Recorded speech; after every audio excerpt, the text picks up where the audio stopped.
bonjour à tous, enfin bonsoir vu l'heure qu'il est. Vous regardez cette vidéo vendredi 6 novembre à 15 h pour le groupe de 20 élèves en NSI avec moi habituellement.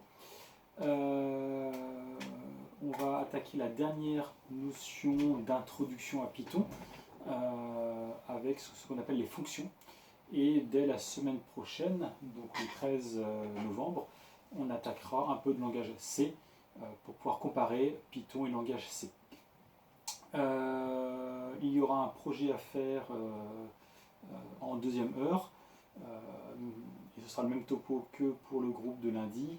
Il faudra demander à votre maître d'externat, soit il y a de la place au CDI, il y a une vingtaine de postes, voir si vous pouvez y aller, s'il n'y a pas de classe pour travailler avec vos sessions NSI qui sont accessibles là-bas, soit si ce n'est pas possible, travail sur papier pour préparer votre projet pour me le rendre vendredi prochain. Donc autant vous avancer un maximum et ça fera comme un devoir à la maison. Pour ce projet-là, comme il a lieu dans des conditions un peu particulières, il peut être fait seul ou à deux, et si c'est à deux, ça peut être par d'autres binômes que ceux qui sont habituels. L'essentiel, c'est que vendredi prochain, soit vous m'ayez rendu le projet par mail, soit vous me montrez en début de cours le projet que vous aurez fait. Voilà, allez, c'est parti.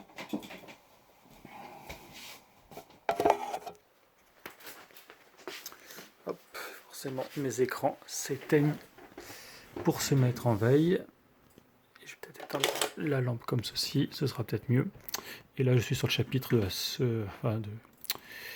de vendredi prochain, donc on y va. Donc on va parler, on est page 64, chapitre 15, notion de fonction. Et ça, c'est quelque chose qui est important à comprendre. Il existe des fonctions dites sans paramètres, grand 1. Il existe des fonctions dites avec paramètres qui sont plus importantes, grand 2. Et dans le grand 3, j'aborderai la notion de portée des variables, qui est une notion qui est importante à comprendre. Et c'est plus en cours où il faudra que je vous parle du return un peu plus tard. Allez, donc grand 1, fonction sans paramètres.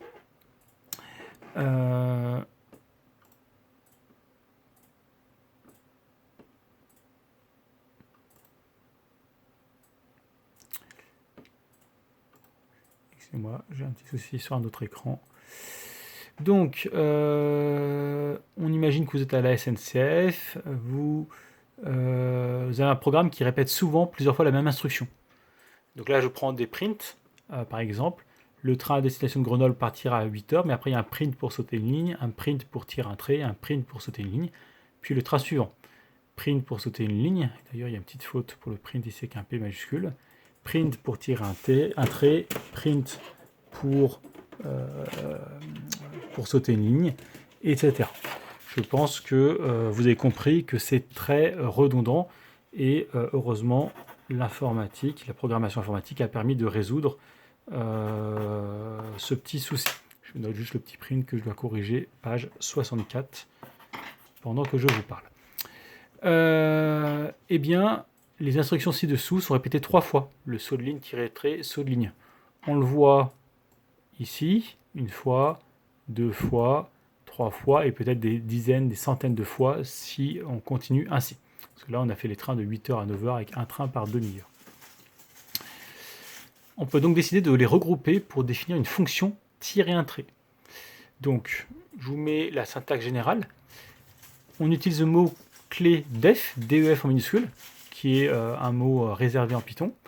Nom de la fonction, et on ouvre une parenthèse, on ferme la parenthèse, parce que c'est une fonction sans paramètres. 2 points. On met les instructions dans votre fonction.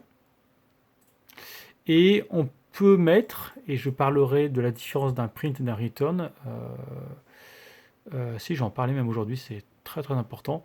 Return valeur, on va renvoyer une valeur. Et attention, un return, ça stoppe la fonction. Si vous mettez d'autres consignes après, ça s'arrête. Donc je vous expliquerai quelle est la différence entre un print et un return je pense, à la fin de cette vidéo. Le mot-clé def est obligatoire et l'appel d'une fonction ne peut avoir lieu qu'après sa définition par le nom de la fonction. On va voir ça après. Donc, il faut d'abord définir la fonction. Def-un trait, entre parenthèses, fin de parenthèse, 2 points, et on met les 3 prints. Mais quand vous faites que ça ne fait rien du tout. Vous avez créé la fonction, mais vous ne l'avez pas encore utilisée, vous ne l'avez pas encore appelée. Pour l'appeler, vous allez faire le print du train à destination de Grenoble, donc la première ligne, 8 heures. Et au lieu de faire les 3 prints, vous appelez la fonction en faisant le nom de la fonction, là, tirer un trait, qui se trouve juste là, ouverture de parenthèse, fermeture de parenthèse, c'est tout. Print le train à destination de Paris partir à 8h30, tirer un trait. Print le train à destination de Genève partir à 9h, tirer un trait. Si vous faites ça, vous pouvez vous entraîner avec Python, il refera exactement la même chose. Il appellera la fonction et donc les 3 prints qui sont enregistrés entre guillemets dans une fonction. Donc c'est quelque chose d'assez remarquable qu'il faut maîtriser. C'est ce qu'on appelle créer une fonction et pouvoir l'appeler. Voilà, donc j'espère que c'est assez compréhensible et vous allez voir que